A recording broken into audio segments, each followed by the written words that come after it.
நம்ம தொடர்ந்து கவர்மெண்ட்டுடைய ஸ்கீம்ஸுடைய அப்டேட்டு இன்னும் நியூஸ்லாம் பார்த்துட்டு இருக்கோம். இன்றைக்கி அதில் இருக்கக்கூடிய சில முக்கியமான தகவல்கள், இன்றைக்கி நடப்புகளை நம்ம தெரிஞ்சு கொள்ளக்கூடிய விஷயங்களை நம்ம பார்க்கலாம். முதல் விஷயமே பார்த்திங்கன்னா இந்த மகளிர் உரிமை தொகையில் என்ன சொல்லியிருந்தாங்கன்னா 60 வயசுக்கு மேலே இருக்கவங்கள நாங்கள் தனியாக பிரித்து அவங்களுக்கு நாங்கள் என்ன பண்ண போகிறோம், முதியோர் தொகை கொடுக்க போகிறோம்னு சொன்னாங்களே, அதுக்கான கணக்கு எடுக்கக்கூடிய முயற்சியை பார்த்திங்கன்னா இப்போது தாவேக்கு ஆவினார் எடுத்திருக்காங்க.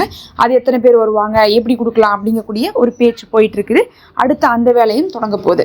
அடுத்து பார்த்திங்கன்னா விஜய் அவர்கள் சொல்லியிருக்காங்க, பொதுமக்கள் கவர்மெண்ட்டில் ஏதாவது பேச வரும்போது அவங்கள நிற்க வச்சு பேசாதீங்க, அவங்கள உட்கார வச்சு பேசுங்கன்னு சொல்லிட்டு இப்போ புதுசாக சட்டம் போட்டிருக்காங்க. மக்களை என்ன பண்ணுங்க, அவர்களுக்காக ஒரு 2 நாற்காலி போட்டு அவர்களை எப்போதுமே மதிப்பாக கண்ணியமாக நடத்துங்கன்னு சொல்லியிருக்காங்க.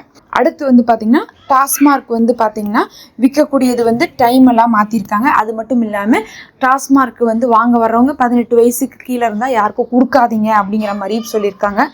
அதே மாதிரி நேரத்தை மாற்றிருக்காங்க. எப்பயுமே 10 மணி வரையும் திறந்திருக்கக்கூடிய டாஸ்மார்க்கை இப்போ 10 மணி வரையும் வேண்டாம், 8 மணி வரையும் சொல்லிட்டு குறைச்சிருக்காங்க. இதெல்லாம் இல்லாமல் பள்ளிக்கூடத்துக்கு பக்கத்தில் இருக்கக்கூடிய 717 டாஸ்மார்க்களை க்ளோஸ் பண்ணியிருக்காங்க. அதில் பள்ளிக்கூடம், பேருந்து நிலையம், கல்லூரி, இந்த மாதிரியான பெண்கள் கூடக்கூடிய இடமாக, இன்னும் கோயில்கள் பக்கத்தில் இப்படிலாம் என்ன பண்ணியிருக்காங்க, க்ளோஸ் பண்ணியிருக்காங்க. இது பார்த்தீங்கன்னா ரொம்பவே ஒரு எதிர்பார்ப்பை கொடுத்துருக்கு. அடுத்து பார்த்தீங்கன்னா ஐடிஆர் அப்படின்னு சொல்லக்கூடிய ஐடி ஃபைல் பண்றவங்களுக்கு ஆன்லைன்லேயே பண்ணலாம் அப்படிங்கிற லெவலுக்கு என்ன பண்ணியிருக்காங்க, இந்த தடவை ஏற்பாடு பண்ண போறதாக சொல்லியிருக்காங்க. அதுவும் பார்த்தீங்கன்னா நிறைய விஷயத்துக்கு ஈஸியா இருக்கும்.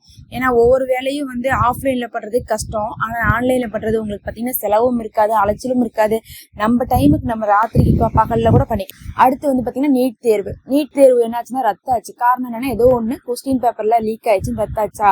இப்போ மறுபடியும் அதை ஆர்கனைஸ் பண்றாங்க. அதுக்கு காசு கட்ட தேவையில்லை, ஏற்கனவே கட்டின காசுலயே எல்லாரும் என்ன பண்ணிக்கலாம், நீட் தேர்வு எழுதிக்கலாம். அவங்கவுங்க இடத்துக்கு தகுந்த மாதிரி நம்ம என்ன பண்ணலாம், சூஸ் பண்ணிக்கலாம். நான் இந்த இடத்துல போய் எழுதுறேன்னு சொல்லிட்டு நாமளே சென்டர் சூஸ் பண்ணிக்கலாம். ஏன்னா ரொம்ப தூரத்துல வைக்கிறதுனால தான் எல்லாரும் போய் அனுபவம் இல்லாம அந்த இடத்த வேற தவற விட்டு ரொம்ப கஷ்டப்படுறாங்க. அந்த மாதிரி இருக்கக்கூடாதுங்கிறதுக்காக அனுபவத்தோட நமக்கு பக்கத்தால இருக்கக்கூடிய இடத்த சூஸ் பண்ணலாம்னு சொல்லியிருக்காங்க. இதெல்லாம் இல்லாம பாத்தீங்கன்னா +2 முடிச்சவங்க இந்த மாதிரி விஸ்காம் சேர்றதுக்கு, அரசு திரைப்பட கல்லூரியில சேர்றதுக்கான விண்ணப்பம்லாம் கொடுக்குறாங்க. அதே மாதிரி பாத்தீங்கன்னா பஸ் எல்லாம் ஃப்ரீயா விட்டுருக்காங்க. எதுக்காகனா இது கோடை விடுமுறையா இருக்கு. கோடை விடுமுறையில என்ன நடக்கும் உங்களுக்கே தெரியும். எல்லாரும் ஊருக்கு போவாங்க, வருவாங்க, சுற்றுலாக்கு போவாங்க.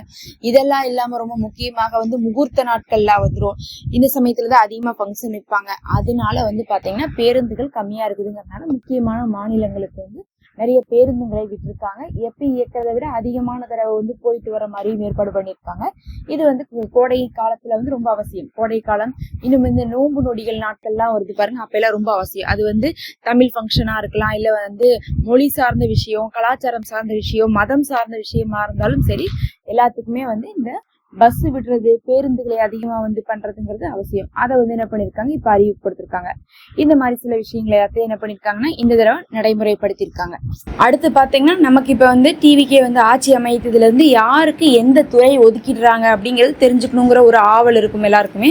அதை ஒதுக்கி இருக்காங்க. முக்கியமா ஒரு 4-5 பேர் நம்மளுடைய எதிர்பார்ப்பை பெற்றவங்க. ஒண்ணு பாத்தீங்கன்னா முதலமைச்சர் விஜய் அவர்களுக்கு பொதுத்துறை, உள்துறை, சிறப்பு திட்ட அமலாக்கம், பெண்கள் நலன், இளைஞர் நலன், மாற்றுத்திறனாளிகளுடைய நலன், உள்ளாட்சி நகர்ப்புற வளர்ச்சித்துறை ஒதுக்கீடு, இது எல்லாமே விஜய் அவர்களுக்கு ஒதுக்கி இருக்காங்க.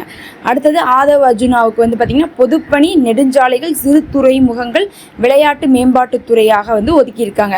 அடுத்தது புசி ஆனந்த் அவர்களுக்கு ஊரக வளர்ச்சி, நீர்வளம் ஆகிய துறைகளை ஒதுக்கி இருக்காங்க. அதுக்கப்புறம் அருண்ராஜ் அவர்களுக்கு பாத்தீங்கன்னா மருத்துவம் மற்றும் நல்வாழ்வு துறையை ஒதுக்கி இருக்காங்க. நல்வாழ்வு துறையை ஒதுக்கி இருக்காங்க. அடுத்தது செங்கோட்டையன் அவர்களுக்கு பாத்தீங்கன்னா நீதித்துறையை ஒதுக்கி இருக்காங்க. இந்த மாதிரி முக்கியமானவர்களுக்கெல்லாம் பாத்தீங்கன்னா இது எல்லாம் ஒதுக்கி இருக்காங்க. இது ஒரு பெரும் வரவேற்பை பெற்றிருக்கு. யார் யார் என்னென்ன அப்படின்னு சொல்லிட்டு எதிர்பார்த்துட்டு இருந்தாங்க.